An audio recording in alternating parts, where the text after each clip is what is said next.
Hello students. Okay, let's continue the next part. हाँ, आता next question कुठला आहे बघा. Next question is question number 4. Question number 4. If M, Mn, Mp are the masses of, काय दिलंय बघा, M, Mn and Mp are the masses of nucleus, neutron and proton. Nucleus, neutron and proton. And proton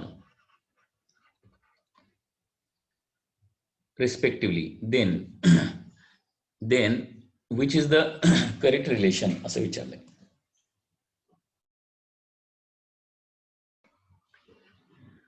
okay, M mass of nucleus, Mn neutron आहे, Mp mass of the proton आहे. तर correct relation कुठला असेल तर याच्यामध्ये एका साईडला M आहे आणि दुसऱ्या साईडला आहे A minus Z Mn, A minus Z into Mn plus Z into Mp. तर इथं नंबर ऑफ ऑप्शन जे आहेत त्याच्यामध्ये पहिला ऑप्शन आहे लेस दॅन, सेकंड ऑप्शन आहे इक्वल टू, थर्ड ऑप्शन आहे ग्रेटर दॅन, आणखी एक ऑप्शन काहीतरी आहे. ओके, कुठलं रिलेशन करेक्ट येईल असं वाटतंय. बघा, न्यूक्लियसचं मास मी सांगितलंय, हे काय येणार आहे, काय आन्सर येणार याच्यामध्ये. न्यूट्रॉनचं मास, नंबर ऑफ न्यूट्रॉन किती असतात, A मायनस झेड, बरोबर, A minus Z into Mn,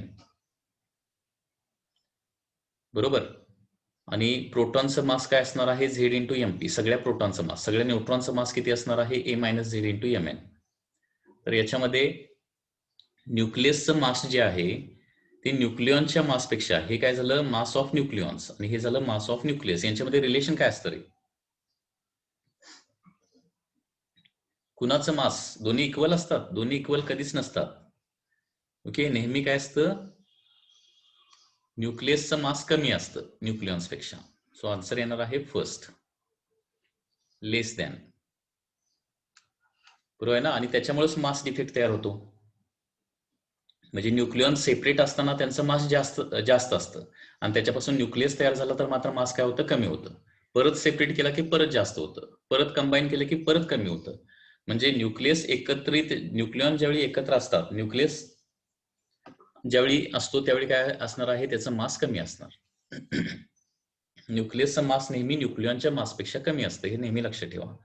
त्याला मास डिफेक्ट असं म्हणतो आपण, बरोबर आहे ना. मास डिफेक्टची कन्सेप्ट आठवते का. Mass defect of the nucleus is defined as difference between mass of nucleus and total mass of the nucleons. न्यूक्लियसचं मास आणि सगळ्या न्यूक्लियॉनचं मास जे आहे त्याचा जो डिफरन्स आहे त्याला मास डिफेक्ट असं म्हणायचं.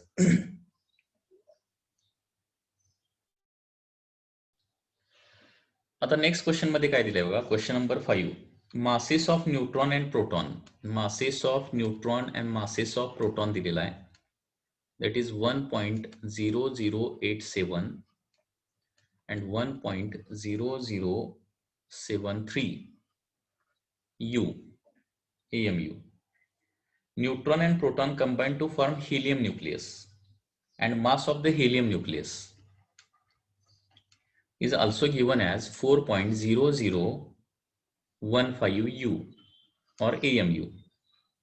तर binding energy of helium nucleus किती असेल असा क्वेश्चन आहे. Binding energy of helium nucleus, खूप इझी क्वेश्चन आहे बघा, खूप इझी क्वेश्चन आहे. तर आपल्याला काय करावं लागेल, बाइंडिंग एनर्जीचा फॉर्म्युला माहिती पाहिजे. बाइंडिंग एनर्जी ऑफ न्यूक्लियस म्हणजे delta M into C square.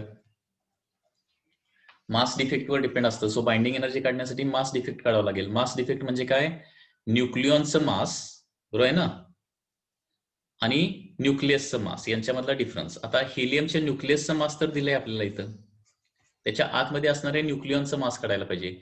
आता हेलियमच्या आतमध्ये किती प्रोटॉन किती न्यूट्रॉन असतात हे माहिती पाहिजे तुम्हाला. तर हेलियम न्यूक्लियस कन्सिस्ट ऑफ काय, 2 प्रोटॉन अँड 2 न्यूट्रॉन. आता 2 प्रोटॉनचा मास किती येणार बघा, याचं डबल करावं लागेल, 2.0146 बरोबर, दॅट इज 2 प्रोटॉन. 2 न्यूट्रॉनचा मास किती येणार? 2.0174 येणार. ओके, सो न्यूक्लियॉनचा मास किती येणार आहे? टोटल ऍडिशन केल्यावर 2 प्रोटॉन 2 न्यूट्रॉनचा मास केल्यानंतर ऍडिशन केल्यानंतर किती होते बघा? 0.12304 point. Okay, so this is the mass of total mass of nucleons. Okay, आणि त्याच्यापासून हेलियम न्यूक्लियस तयार होणार आहे. मास ऑफ न्यूक्लियस किती आहे बघा? ते दिलंय. न्यूक्लियसचा मास किती आहे? 4.0015 आहे. बरोबर, न्यूक्लियसचा मास. म्हणजे न्यूक्लियॉनचा मास नेहमी जास्त असतं आणि न्यूक्लियसचं मास नेहमी काय असतं? कमी असतं. त्या न्यूक्लियसमध्ये काय असणार? 2 प्रोटॉन 2 न्यूट्रॉनच असणार आहे, परंतु मास काय येत आहे बघा? न्यूक्लियसचा मास कमी यायला लागलाय. परंतु सेपरेट 2 प्रोटॉन आणि 2 न्यूट्रॉनचा मास काढला तर ते जास्त येते. ते काय करावं लागेल आपल्याला? इथं सबट्रॅक्शन केल्यानंतर मास डिफेक्ट येणार आहे. तर हा मास डिफेक्ट 0. किती येणार बघा? 0.305 येणार. 305 बरोबर आहे ना? 0.0305 U एवढा मास डिफेक्ट येणार आहे, डेल्टा एम. आता मास डिफेक्ट वरून बाइंडिंग एनर्जी काढायची आहे, तर बाइंडिंग एनर्जी किती येणार बघा? मग बाइंडिंग एनर्जी तर इथं delta M into C square वापरावं लागेल, किंवा त्याच्यापेक्षा शॉर्टकट मेथड काय आहे सांगा? 1 U म्हणजे किती असतं रे? Shortcut method 931 mega electron volt असतं. ही मेथड वापरायची आहे. 1 U म्हणजे किती असते energy? Otherwise delta M into C square न करायचं झालं तर हे 0.0305 लिहावं लागेल ना. त्याच्यानंतर 1 U म्हणजे 1.66 इंटू 10⁻⁻27 लिहावं लागेल, इंटू सी स्क्वेअर करावं लागेल. ते मोठं कॅल्क्युलेशन येते. त्याच्याऐवजी एवढं मास जे आहे ते कम्प्लीट काय होणार आहे? एनर्जीमध्ये कन्वर्ट होणार आहे. आणि 1 U म्हणजे किती असतं? 931 असतं. हे पाठच पाहिजे व्हॅल्यू, हा खूप इम्पॉर्टंट आहे. त्याच्यामुळे बाइंडिंग एनर्जी येणार आहे 0.0305 इंटू 931. सो अप्रॉक्सिमेटली याला 0.03 न मल्टिप्लाय करू शकतो आपण. बरोबर, त्याच्यामुळे आन्सर किती येणार आहे? हे अप्रॉक्सिमेटली 1000 घेतलं आणि हे 0.03 घेतलं तर किती येणार? अप्रॉक्सिमेटली 30 येणार. 30च्या जवळपास आन्सर कुठला आहे? 30च्या जवळपास 28.4 आहे, किंवा 3 न मल्टिप्लाय करून बघा एक्झॅक्टली.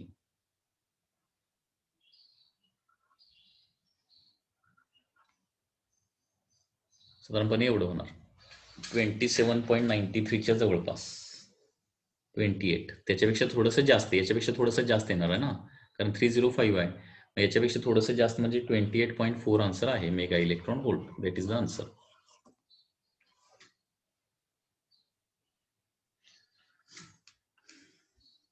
हा प्रॉब्लेम जो आहे ते व्यवस्थित रिवाइज करा. हे जेवढे प्रॉब्लेम आपण चेक पॉइंट मध्ये बघतोय तेवढेच व्यवस्थित बघा. Next, number 6. In a fission reaction, the binding energy per nucleon of X and Y is, whereas uranium is 7.6. The total energy liberated will be. आता इथे एक न्यूक्लिअर रिॲक्शन दिली आहे बघा, न्यूक्लिअर रिॲक्शन, आणि या न्यूक्लिअर रिॲक्शन मध्ये किती एनर्जी लिबरेट होईल असं विचारलंय. ओके, रिॲक्शन काय दिली आहे बघा? युरेनियम 92-236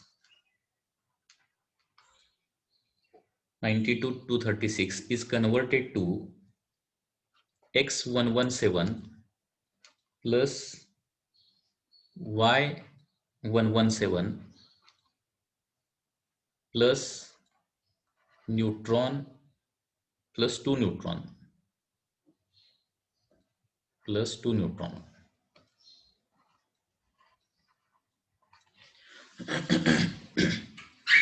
ओके, या पद्धतीने ही न्यूक्लिअर रिॲक्शन दिली आहे, आणि याचं EBN दिलंय, जे बाइंडिंग एनर्जी पर न्यूक्लियॉन दिलंय.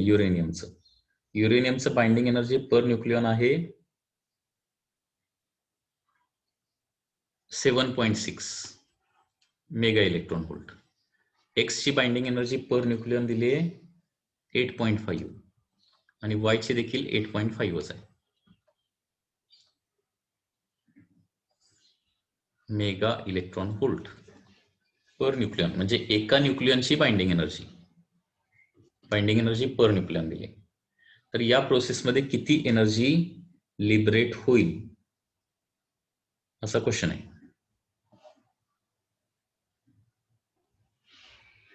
तर याचा आन्सर कसं काढता येईल? आपण बघितलं की ज्यावेळी न्यूक्लिअर रिएक्शन घडते त्यावेळी प्रोडक्टची बाइंडिंग एनर्जी काय असते? जास्त असते, आणि रिएक्टंटची बाइंडिंग एनर्जी काय असते? कमी असते.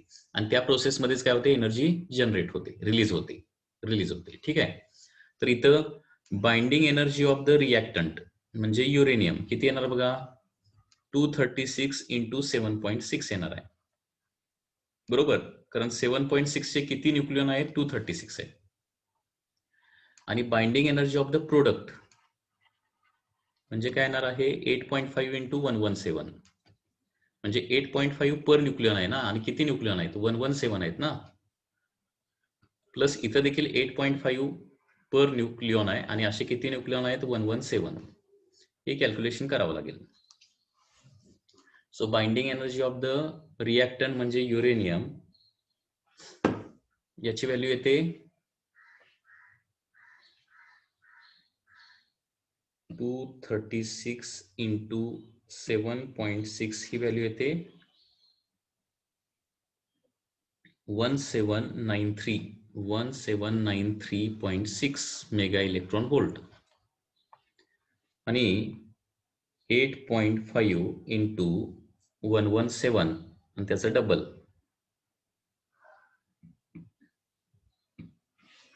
हे येते 1989 मेगा इलेक्ट्रॉन व्होल्ट. बघा पुन्हा एकदा, रिएक्टंटची बाइंडिंग एनर्जी कमी आहे आणि प्रोडक्टची बाइंडिंग एनर्जी जास्त आहे. Okay, so here energy released म्हणजे डिफरन्स, एवढी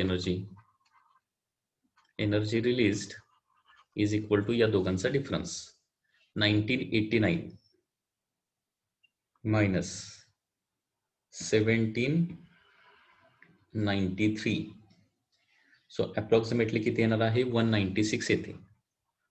196 mega electron volt, exact value 196. तर 196 एक्झॅक्ट आन्सर नाही, याच्यामध्ये 200 मेगा इलेक्ट्रॉन व्होल्ट आन्सर आहे. So 200 mega electron volt, that is the answer.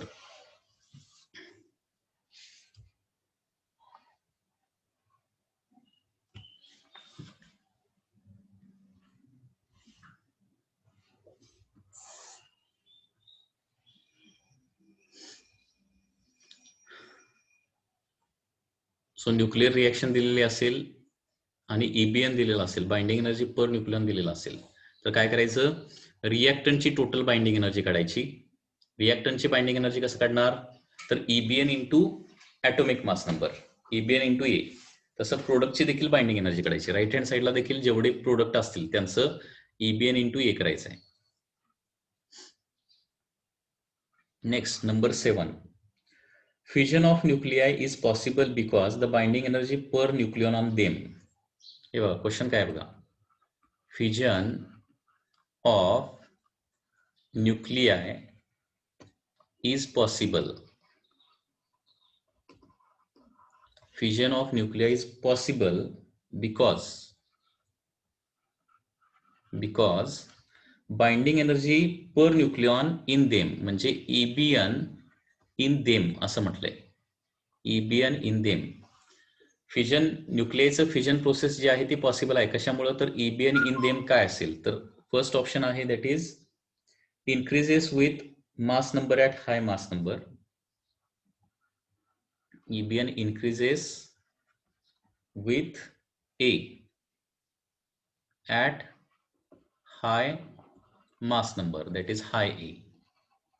Second option आहे decreases with A at high A. Increases with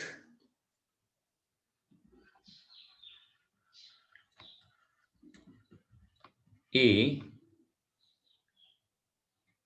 at low A. And last आहे decreases with A at low A.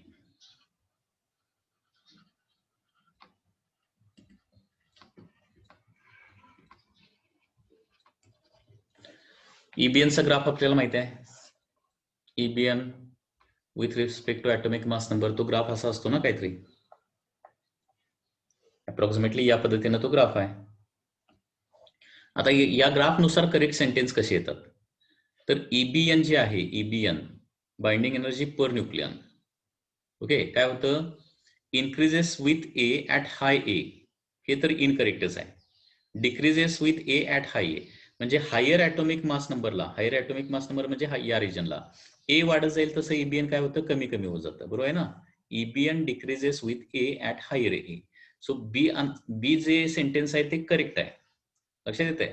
त्याच्यानंतर increases with A at low A, हे देखील correct येऊ शकेल. Okay, low atomic mass नंबरला काय होतं, ए वाढत जाईल तसं काय होतं, ईबीएन देखील वाढत जातं ना. हे बघा, ए जर वाढत गेलं तर ईबीएन देखील वाढत निघालंय, हे देखील सेंटेन्स करेक्ट आहे. आणि हे काय कम्प्लिटली इनकरेक्टच आहे.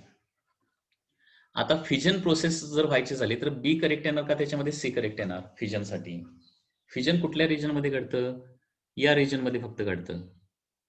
आणि या रिजनमध्ये काय होतं, बाइंडिंग एनर्जी पर न्यूक्लियन काय झालेलं आहे, decreases with atomic mass number. त्याच्यामुळे आन्सर येणार आहे B option will be correct.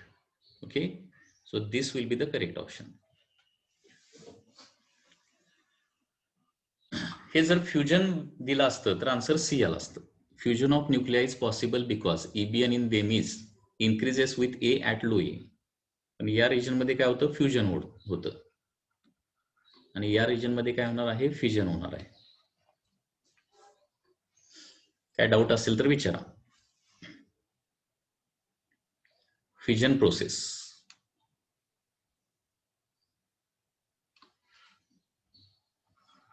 After that, number 8, chain reaction is continuous due to, chain reaction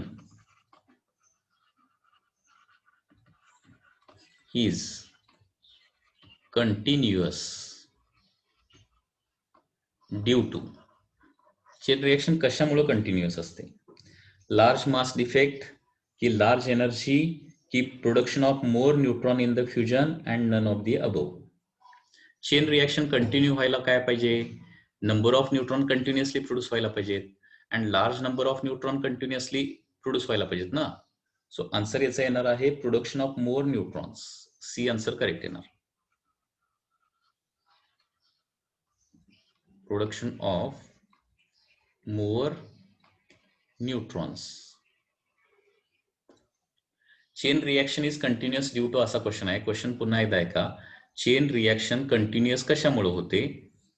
first आहे लार्ज मास डिफेक्ट. फक्त लार्ज मास डिफेक्ट असलं तर चेन रिएक्शन कंटिन्यू होते का. Chain reaction माहिती आहे तुम्हाला, एका न्यूट्रॉनचा मारा एका युरेनियम केल्यावर 3 न्यूट्रॉन बाहेर पडतात, 3 न्यूट्रॉन परत 3 युरेनियमवर आढळतात, 9 न्यूट्रॉन बाहेर पडतात, 9 न्यूट्रॉन परत 9 युरेनियमवर आढळतात, 27 न्यूट्रॉन बाहेर पडतात. ही जी रिएक्शन आहे ना, याला चेन रिएक्शन असं म्हणतो. म्हणजे चेन रिएक्शन सस्टेन होण्यासाठी, कंटिन्यू होण्यासाठी न्यूट्रॉन्स बाहेर पडावे लागतील, मोर अँड मोर न्यूट्रॉन्स काय व्हावे लागतील, बाहेर पडावे लागतील, तर चेन रिएक्शन कंटिन्युअस होणार आहे. त्याच्यामुळं production of neutron that will be the correct answer. B option होता लार्ज एनर्जी आणि डी ऑप्शन होता नन ऑफ दिस, तर ते येऊ शकत नाही. Number 9, principle of control chain reaction is used in. Okay, question काय बघा, कंट्रोल चेन रिएक्शन कुठं वापरले जाते. Control chain reaction is used in, first atomic energy reactor, atom bomb, core of sun, artificial radioactivity. Control chain reaction कुठं वापरतात. एक म्हणजे nuclear reactor option आहे, ॲटम बॉम्ब आहे, core of the sun, okay, आणि आर्टिफिशियल रेडिओ ऍक्टिव्हिटी. बरोबर आहे ना. आता बघा, पहिला ऑप्शन जो आहे तोच करेक्ट येणार आहे, न्यूक्लिअर रिएक्टर. कारण न्यूक्लिअर रिएक्टर मध्येच काय करतो आपण, कंट्रोल चेन रिएक्शन वापरतो. दुसरा ऑप्शन आहे ॲटम बॉम्ब. ॲटम बॉम्ब मध्ये कुठली चेन रिएक्शन असते सांगा रे. ॲटम बॉम्ब मध्ये अनकंट्रोल्ड चेन रिएक्शन असते. Okay, atom bomb consist of uncontrolled chain reaction. बरोबर आहे ना. त्याच्यानंतर कोर ऑफ द सनला फ्युजन रिॲक्शन नसते, चेन रिॲक्शन नसतेच, ती काय असते, फ्युजन रिॲक्शन असते, त्याच्यामुळे त्याचा काही संबंध येत नाही. आणि आर्टिफिशियल रेडिओ इथं चेन रिॲक्शनशी काहीही संबंध येत नाही.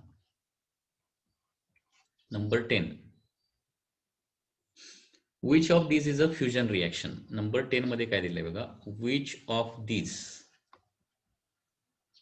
Is fusion reaction.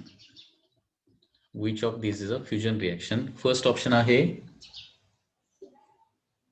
1H3 plus 1H2 form 1He4 plus 1He4 plus 2He4, 2He4 plus 1 neutron. So this is the first option. Second option is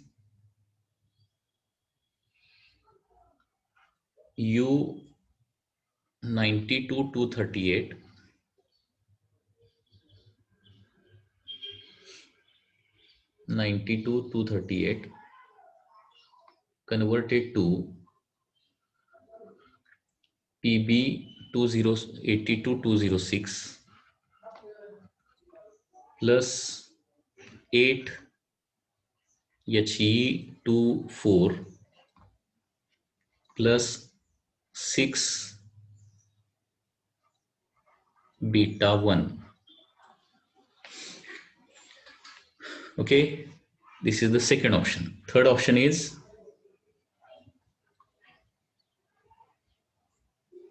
C612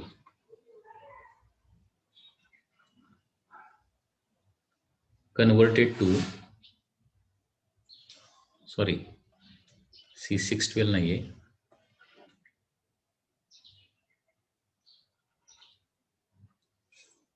N1712 C612 plus beta plus gamma असं काहीतरी दिलंय. आणि last none. Correct option कुठला येणार, fusion मध्ये 2 nuclei combine होऊन त्याच्यापेक्षा heavy nucleus तयार व्हायला पाहिजे, त्याच्यामुळे फर्स्ट ऑप्शनच करेक्ट येणार. सेकंड प्रोसेस कुठला आहे, फ्युजन प्रोसेस आहे. थर्ड प्रोसेस देखील कुठला आहे, फ्युजन प्रोसेसच आहे. सेकंड थर्ड या फ्युजन प्रोसेस आहेत आणि फर्स्ट फक्त फ्युजन आहे.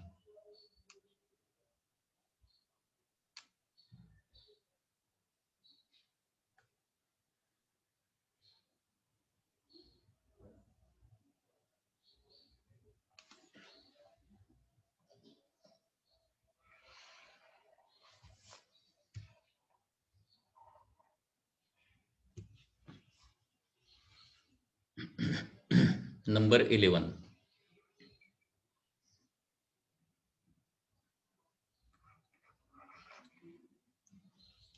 Solar energy is mainly caused due to.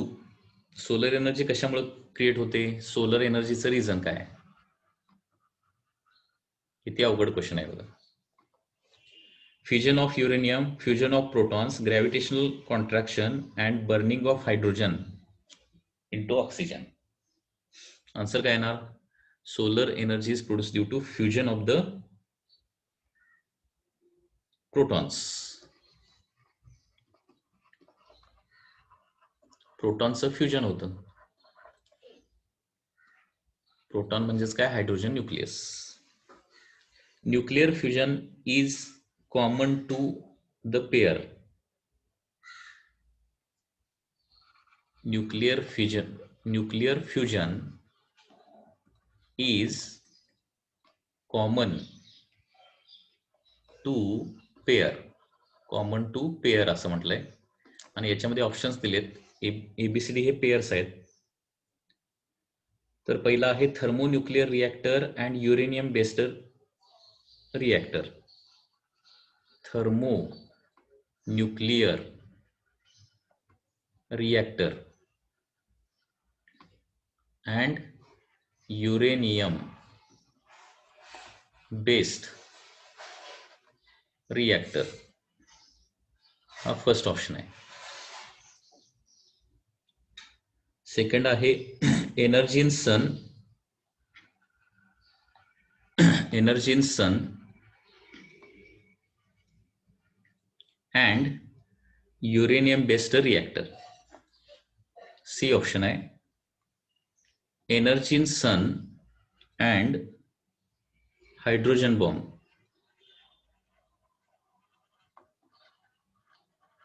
Okay, and last disintegration of heavy nuclei hydrogen bomb.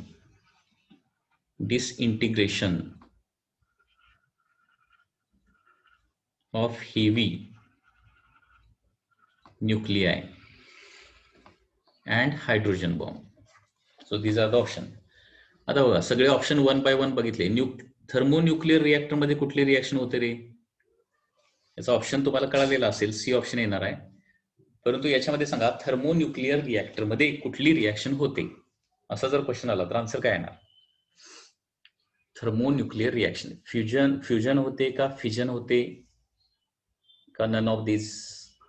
थर्मोन्यूक्लिअर reactor. तर थर्मोन्यूक्लिअर रिएक्टर मध्ये फ्युजन प्रोसेस घडते, लक्षात घ्या. ओके, हे व्यवस्थित लक्षात ठेवायचं. थर्मोन्यूक्लिअर म्हणजे टेम्परेचरमुळे घडून येणारी न्यूक्लिअर रिएक्शन. लक्षात घ्या, व्हेरी हाय टेम्परेचरमुळे काय होतात? व्हेरी हाय टेम्परेचरमुळे दोन लाईट न्यूक्लियाला व्हेरी हाय कायनेटिक एनर्जी मिळते आणि त्याच्यामुळे ते काय होतात? व्हेरी हाय कायनेटिक एनर्जीने एकमेकावर कोलाइड होतात आणि कंबाईन होतात आणि त्याच्यामुळे काय होतो? एक नवीन हेवी न्यूक्लियस तयार होतो, म्हणजे फ्युजन प्रोसेस. फ्युजन प्रोसेस नाहीये, लक्षात घ्या. थर्मोन्यूक्लिअर म्हणजे फ्युजन आहे. युरेनियम बेस्ड रिएक्टर म्हणजे काय असणार आहे? फ्युजनच असणार आहे, बरोबर ना. एनर्जी इन सन म्हणजे पुन्हा एकदा फ्युजन. ओके, युरेनियम म्हणजे पुन्हा एकदा फ्युजन येणार इथं. परत एनर्जी इन सन पुन्हा एकदा फ्युजन येणार. हायड्रोजन बॉम्ब देखील फ्युजनच असतं, ठीक आहे. डिसइंटिग्रेशन ऑफ हेवी न्यूक्लिय म्हणजे काय होणार आहे? फ्युजन येणार आणि हे पुन्हा एकदा हायड्रोजन बॉम्ब मध्ये फ्युजन येणार आहे. म्हणजे फ्युजन प्रोसेस जे आहे ते कुठं कुठं येणार? त्याचे ऑप्शन थर्मोन्यूक्लिअर रिएक्टर किंवा थर्मोन्यूक्लिअर रिएक्शन, यालाच फ्युजन असं म्हटलं जातं. किंवा at the centre of sun energy produced कशामुळे होते? Fusion reaction. किंवा हायड्रोजन बॉम्ब मध्ये देखील फ्युजन रिएक्शन होते. हे व्यवस्थित लक्षात ठेवा.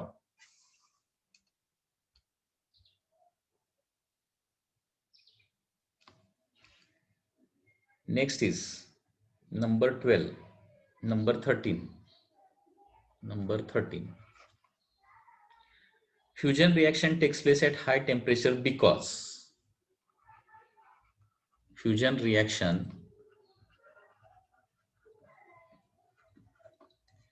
takes place at high temperature.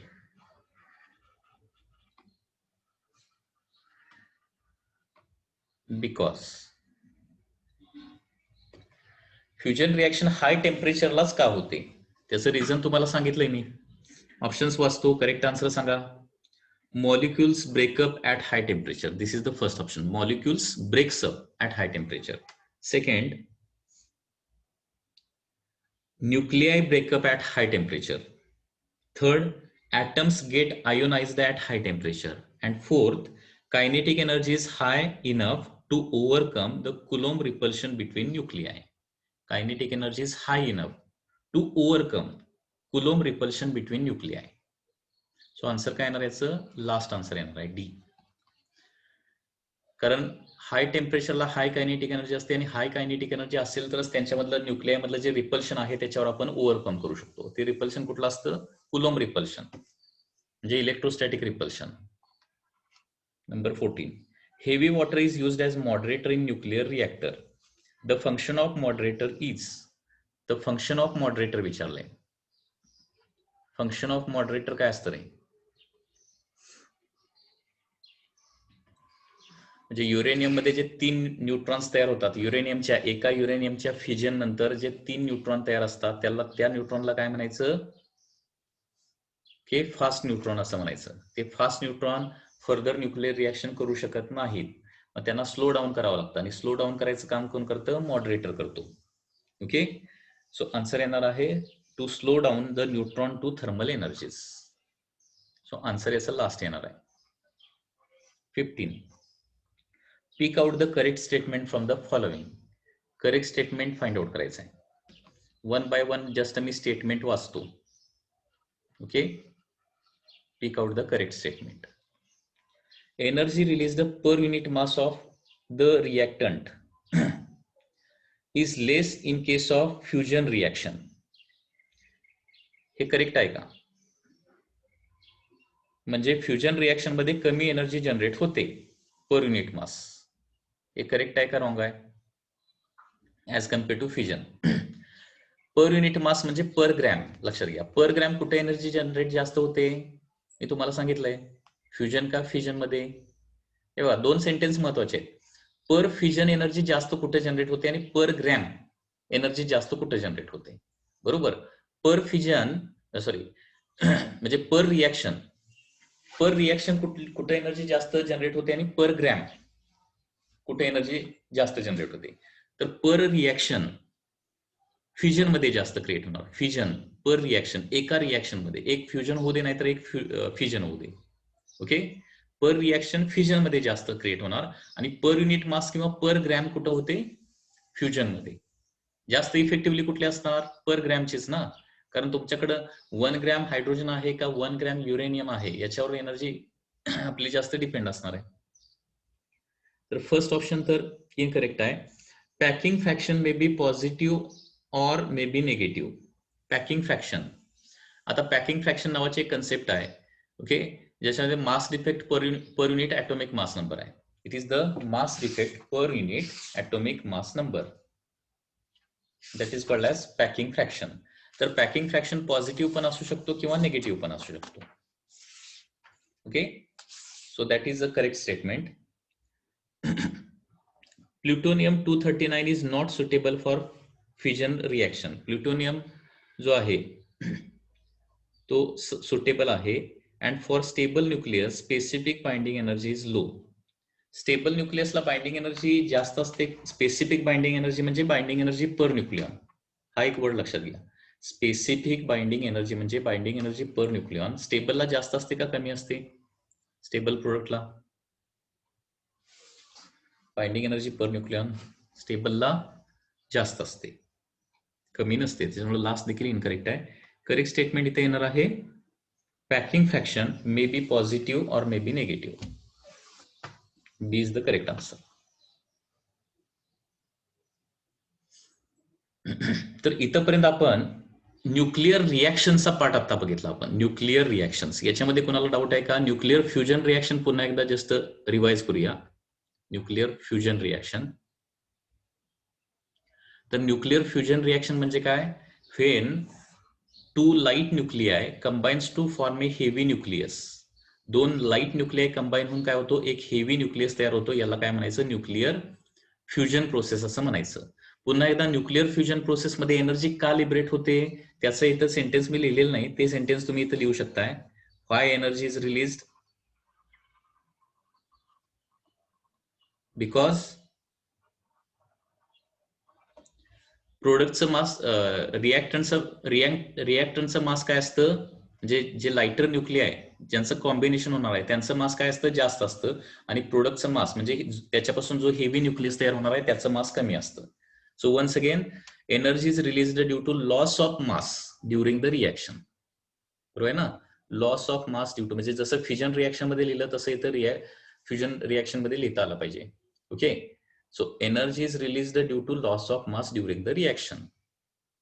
Okay, that is mass of reactant is more and mass of product is less. किंवा आपण असं पण म्हणू शकतो की binding energy of product is more and binding energy of reactant is less. रिएक्टंटची binding energy कमी असते, प्रोडक्टची बाइंडिंग एनर्जी जास्त असते, and therefore energy is released during this process. Okay, nuclear fusion reaction कुठं घडते? जनरली लाईट न्यूक्लियाच्या बाबतीत न्यूक्लिअर फ्युजन रिएक्शन घडते. Okay, and therefore here EB binding energy increases. आता न्यूक्लिअर फ्युजन रिॲक्शन व्हायला दोन न्यूक्लियस कंबाईन व्हायला पाहिजेत, दोन न्यूक्लियाय कंबाईन व्हायला पाहिजेत, परंतु दोन न्यूक्लियायवर काय आहे, पॉझिटिव्ह चार्ज आहे आणि त्याच्यामुळे ते नेहमी एकमेकाला रिपेल करणार. ते रिपल्शन कुठलं असणार आहे, कुलोम्बिक रिपल्शन असं म्हटलं जातं. कुलोम्बिक म्हणजे इलेक्ट्रोस्टॅटिक रिपल्शन, किंवा त्याला दुसरा वर्ड काय आहे, कुलोम्बिक रिपल्शन. दोन न्यूक्लियसवर पॉझिटिव्ह चार्ज असतो प्रोटॉनमुळे, तर दोन न्यूक्लियाय एकमेकांच्या जनरली जवळ येणार नाहीत, दोघेही एकमेकाला रिपेल करणार आहेत. जसं ते एकमेकांच्या जवळ येत जातील तसं डिस्टन्स कमी होत जाईल आणि इनव्हर्स स्क्वेअर लॉ प्रमाणे स्क्वेअरमध्ये रिपल्शन वाढत जाईल. आणि त्याच्यामुळं दोन न्यूक्लियाय फ्यूज करायचे असतील, कंबाईन करायचे असतील, तर ते व्हेरी हाय कायनेटिक एनर्जीनं एकमेकाकडे प्रोजेक्ट केले पाहिजेत. ओके, दोन न्यूक्लियाय कंबाईन व्हायचे असतील तर व्हेरी हाय कायनेटिक एनर्जीनं एकमेकांच्याकडे प्रोजेक्ट केले पाहिजेत, तरच काय होणार आहे, म्हणजे ती कायनेटिक एनर्जी एवढी इनफ असली पाहिजे. Okay, kinetic energy should be enough so that it can overcome that repulsion and two nuclei can touch to each other or merge to each other. आणि कायनेटिक एनर्जी ऑफ न्यूक्लियस किंवा kinetic energy of atom or gas molecule depends on the temperature 3/2 kBT. तर fusion reaction होण्यासाठी किंवा sufficient amount of kinetic energy त्या न्यूक्लियामध्ये create होण्यासाठी pressure आणि temperature किती पाहिजे, तर 10⁻16 ऍटमॉस्फिअर प्रेशर पाहिजे आणि 10⁻7 to 10⁸ केल्विन हे टेम्परेचर असलं पाहिजे. ओके, आणि या कंडिशन्स जनरली कुठं अवेलेबल असतात, at the centre of stars available असतात. ठीक आहे, किंवा हायड्रोजन बॉम्ब मध्ये या आर्टिफिशियली आपण कंडिशन्स प्रोड्यूस करू शकतो. ठीक आहे, न्यूक्लिअर फ्युजन रिॲक्शन जी आहे ती बेसिकली कशी घडते, तर एखादा स्टार आपण जर घेतला तर स्टार म्हणजे काय असतो, तो हायड्रोजनचा एक मोठा क्लाउड असतो, हायड्रोजनचा क्लाउड.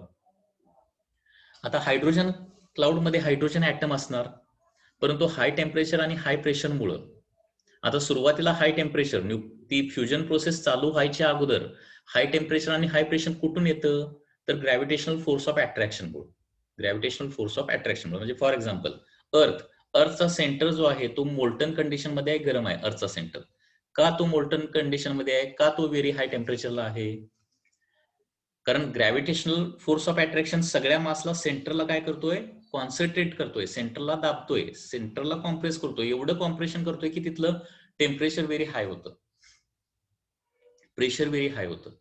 लक्षात घ्या, म्हणजे कुठलाही आपण एक प्लॅनेट जर घेतला तर प्लॅनेटचं जे मास आहे ते सगळं मास कुठं ओढलं गेलेलं असतं, अट्रॅक्ट केलेलं गेलेलं असतं टुवर्ड सेंटर. त्याच्यामुळं कुठल्याही प्लॅनेटच्या सेंटरला नेहमी हाय टेम्परेचरच असतं. तसं स्टारच्या सेंटरला देखील ग्रॅव्हिटेशनल फोर्स ऑफ अट्रॅक्शनमुळं तिथं व्हेरी हाय प्रेशर आणि हाय टेम्परेचर क्रिएट होतं. ते हाय प्रेशर आणि हाय टेम्परेचरमुळं काय होतात, हे न्यूक्लिया एकमेकाला आदळायला लागतात, मर्ज व्हायला लागतात, आणि ते मर्ज झाले की तिथं काय होते, फ्युजन प्रोसेस चालू होते. आता याच्यामध्ये हाय टेम्परेचरमुळे सुरुवातीला इलेक्ट्रॉन तर सगळे निघून जाणार, कारण इलेक्ट्रॉन बाहेर काढायला किती एनर्जी लागते, फक्त 13.6. इलेक्ट्रॉन सगळे निघून जाणार आणि शिल्लक काय राहणार, प्रोटॉनच राहणार आहे तिथं सगळे. बरोबर, म्हणजे हायड्रोजन गॅसचा जो क्लाउड असेल त्याच्या सेंटरला असणाऱ्या टेम्परेचरमुळे तिथं सगळे प्रोटॉनच असणार आहेत, हायड्रोजन ॲटम नसणार आहे तिथं. लक्षात घ्या, हायड्रोजन आयन्स असणार म्हणजे प्रोटॉन्स असणार आहेत, कारण इलेक्ट्रॉन हाय टेम्परेचरमुळे सगळे ऑर्बिट मधले निघून गेलेले असणार आहेत. ठीक आहे, आता दोन प्रोटॉन एकमेकावर आदळले की त्याच्यावरून काय होतो, एक ड्यूटेरॉन तयार होतो. परत दोन ड्यूटेरॉन एकमेकावर आदळले की त्याच्यामुळे काय होणार आहे, एक ट्रिटॉन तयार होणार आणि एक प्रोटॉन तयार होणार. आणि परत एका ट्रिटॉनवर एक परत ड्यूटेरॉन आदळला की त्याच्यापासून काय होतो, एक हेलियम तयार होतो. तर ही प्रोसेस म्हणजे डायरेक्ट असं 4 प्रोटॉन कंबाईन होऊन एक हेलियम तयार होतो असं नाहीये, स्टेप बाय स्टेप प्रोसेस होते. सुरुवातीला 2 प्रोटॉन कंबाईन होतात आणि ड्यूटेरॉन तयार होतो, मग 2 ड्यूटेरॉन कंबाईन मध्ये एक ट्रिटॉन तयार होतो, आणि एका ट्रिटॉनवर परत एक ड्यूटेरियम आदळला, एका ट्रिटॉनवर ट्रिटियमवर एक ड्यूटेरॉन किंवा ड्यूटेरियम जर आदळला तर मग काय होणार, हेलियम तयार होणार. आणि अशा प्रकारे टोटल 4 प्रोटॉन्स कंबाईन होऊन म्हणजे 4 प्रोटॉनचं कॉम्बिनेशन होऊन काय होतो, एक हेलियम तयार होतो, एक हेलियम तयार होणार आहे. लक्षात येत आहे, 4 प्रोटॉनचं कॉम्बिनेशन होऊन एक हेलियम तयार होणार, किंवा याला असं म्हटलं जातं 3 ड्यूटेरॉन कंबाईन होऊन एक हेलियम तयार होतो, एक प्रोटॉन तयार होतो, एक न्यूट्रॉन तयार होतो आणि या प्रोसेसमध्ये 21.6 mega electron volt energy generate होते. Okay, so it is a more efficient nuclear reaction. आणि ही हायड्रोजन बॉम्बची जी प्रोसेस आहे ना, ही थोडीशी सेफ रिॲक्शन आहे. सेफ का? कारण युरेनियमची जी फिजन रिॲक्शन आहे त्याच्यामध्ये गॅमा रेज बाहेर पडतात. युरेनियमच्या फिजन प्रोसेसमध्ये alpha beta gamma rays generate होतात. ते एन्व्हायरमेंटसाठी आणि आपल्यासाठी काय आहेत? डेंजरस आहेत, हार्मफुल आहेत. परंतु फ्युजन प्रोसेसमध्ये energy, large amount of energy generate होते, परंतु तिथं अल्फा बीटा गॅमा रेज वगैरे जे आहेत ते जनरली जनरेट होत नाहीत. त्याच्यामुळं fusion reaction is more safer than the fission reaction. कारण फ्युजन रिॲक्शन चुकून समजा त्याचा एक्सप्लोजन झाला, काहीतरी ऍक्सिडेंट झाला फ्युजन रिॲक्शन मध्ये, तर त्या युरेनियम मधून बाहेर पडणारे सगळे अल्फा बीटा गॅमा रेज पूर्ण काय होणार आहेत? स्पेसमध्ये म्हणजे ऍटमॉस्फिअरमध्ये पसरणार. आणि गॅमा रेज डायरेक्टली आपल्या बॉडीवर पडले तर डायरेक्टली काहीच शिल्लक राहत नाही, हाडं देखील शिल्लक राहत नाही. डायरेक्टली हाडांचा चुराच, भुगाच, फक्त राख फक्त शिल्लक राहते. एवढी ते tremendous amount of energy gamma rays मध्ये असते. त्याच्यामुळं फ्युजन प्रोसेस जी आहे ती डेंजरस आहे. Fusion large amount of energy generate होईल, परंतु बाकीचे जे डेंजरस रेज जे आहेत ते मात्र त्याच्यामध्ये जनरेट होत नाहीत.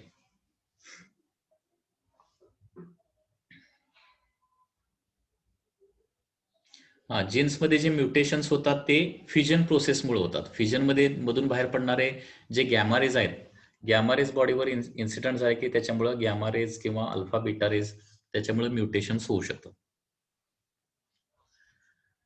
ओके, आतापर्यंत फ्युजन रिॲक्शनचा एक मोठा ऍक्सिडेंट घडलेला होता. कुठं घडलेला होता माहित आहे? फ्युजन रिॲक्शन मुळे घडलेला एक मोठा ऍक्सिडेंट म्हणजे एक न्यूक्लिअर रिॲक्टर तयार केलेला होता. तिथली चेन रिॲक्शन काही कारणांना कंट्रोल झाली नाही आणि चेन रिॲक्शन कंट्रोल न झाल्यामुळं एक खूप मोठा एक्सप्लोजन झाला. आणि त्या एक्सप्लोजन मध्ये त्या रिॲक्टरमध्ये असणारे सगळे जे लेबर फोर्स किंवा जे सगळे जे कामगार होते ते काही क्षणार्धात ते पूर्णपणे म्हणजे ते डेथ झाले. आणि अजूनही त्या सिटीमध्ये कोण जात नाहीये. ती सिटी आता म्हणजे पूर्वी ज्यावेळी न्यूक्लिअर रिॲक्टर तिथं बसवला त्यावेळी खूप मोठं पॉप्युलेशन होतं तिथं. आता तिथं काहीच नाही. ही घटना जी आहे ती कुठं घडलेली आहे? रशियामध्ये. आता रशियामध्ये म्हणण्यापेक्षा युक्रेनमध्ये. रशियाचा एक छोटासा रिजन आहे युक्रेन आणि तिथे एक सिटी आहे चेर्नोबिल. बरोबर, चेर्नोबिलची घटना, त्याच्यावर एक मूव्ही देखील आहे, लक्षात घ्या. चेर्नोबिल. तर चेर्नोबिलची आतापर्यंत घडलेली सर्वात मोठी दुर्घटना आहे न्यूक्लिअर रिॲक्टरमध्ये. फिजन प्रोसेस जे न्यूक्लिअर रिॲक्टर तयार केलेला होता, परंतु ती काही कारणानं रिॲक्शन कंट्रोल करता आली नाही. चेन रिॲक्शन म्हणजे जे कंट्रोल रॉड जे आहेत ते व्यवस्थित वापरता आले नाहीत आणि त्याच्यामुळे खूप मोठा एक्सप्लोजन झाला आणि मोठ्या प्रमाणावर गॅमा रेज बाहेर पडले आणि त्याच्यामुळं एक्सप्लोजन पेक्षा त्या गॅमा रेज मुळे तयार म्हणजे बॉम्बच्या एक्सप्लोजनमुळे जास्त डिस्ट्रक्शन होत नाही. त्याच्यापेक्षा लॉंग लाईफ इफेक्ट कुठला असतो? त्या रेजचा इफेक्ट असतो. एक्सप्लोजनमुळे एका क्षणात डिस्ट्रॉय होईल आणि नंतर ते उभारू शकतो, परंतु एक्सप्लोजन नंतर जे रेज पसरतात, म्हणजे फॉर एक्झाम्पल जपान मधलं 2 सिटीज ज्याच्यावर काय केलेले होते? न्यूक्लिअर बॉम्ब टाकलेले होते, हिरोशिमा आणि नागासाकी. ओके, त्या बॉम्बनं जो काही इफेक्ट प्रोड्यूस केला नाही त्याच्यापेक्षा त्याच्यामधून बाहेर पडणारे जे गॅमा रेज आहेत, अल्फा बीटा रेज जे आहेत, त्यांनी जास्त इफेक्ट केला, लक्षात घ्या. अजूनही तिथं व्यवस्थित कुठलेही म्हणजे प्लांट्स किंवा कुठल्याही गोष्टी व्यवस्थित तिथं जगू शकत नाहीत. म्युटेशन्स होतात, लक्षात घ्या. त्याच्यामुळं फ्युजन प्रोसेस ही थोडीशी डेंजरस प्रोसेस आहे, कारण त्याच्यामध्ये रेडिओ ऍक्टिव्ह मटेरियल वापरलं जातं. हायड्रोजन हे तर काय रेडिओ ऍक्टिव्ह नाहीये, त्याच्यामुळं हायड्रोजन जे सेफ आहे थोडक्यात, लक्षात घ्या.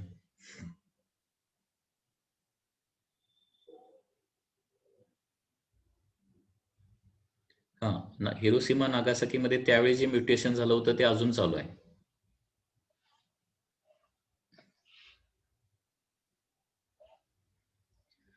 ओके. तर आता आपण न्यूक्लिअर रिॲक्शनचा पार्ट बघितलेला आहे. लक्षात घ्या, न्यूक्लिअर रिॲक्शन म्हणजे काय, न्यूक्लिअर एनर्जी म्हणजे काय, न्यूक्लिअर फिजन प्रोसेस म्हणजे काय, न्यूक्लिअर फ्युजन प्रोसेस म्हणजे काय. ओके. जे हे सोर्सेस जे आहेत, ती न्यूक्लिअर रिॲक्शन मध्ये तयार होणारी एनर्जी जी आहे ती ट्रिमेंडस अमाऊंट ऑफ एनर्जी आहे. लक्षात घ्या. आणि ती ह्युमन बेनिफिटसाठी वापरली तर त्याचा खूप यूज आहे.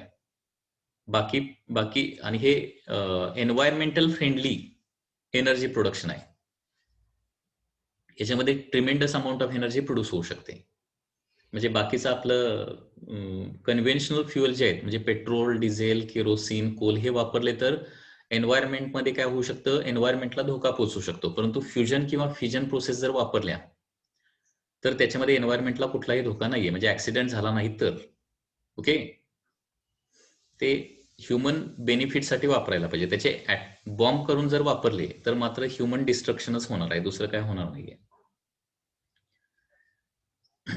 आणि सध्या काही कंट्रीजकडे ऍटम बॉम्ब्स आहेत.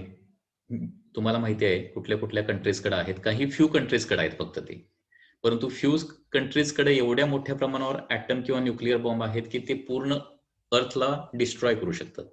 सगळ्यात जास्त न्यूक्लिअर बॉम्ब सध्या USA कडे आहेत, अमेरिकेकडे आहेत. जवळपास त्याची संख्या काहीतरी 6000 आहे. 6000 न्यूक्लिअर बॉम्ब्स. त्याच्यानंतर रशियाकडे आहेत. ओके. रशियानंतर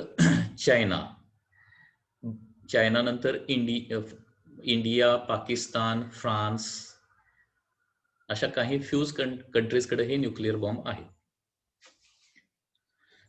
इराण, इराककडे ऍटम बॉम्ब नाहीयेत, लक्षात घ्या. जे या पद्धतीनं फ्यू कंट्रीजकडेच ऍटम बॉम्ब आहेत, सगळ्या कंट्रीजकडे ऍटम बॉम्ब नाहीयेत.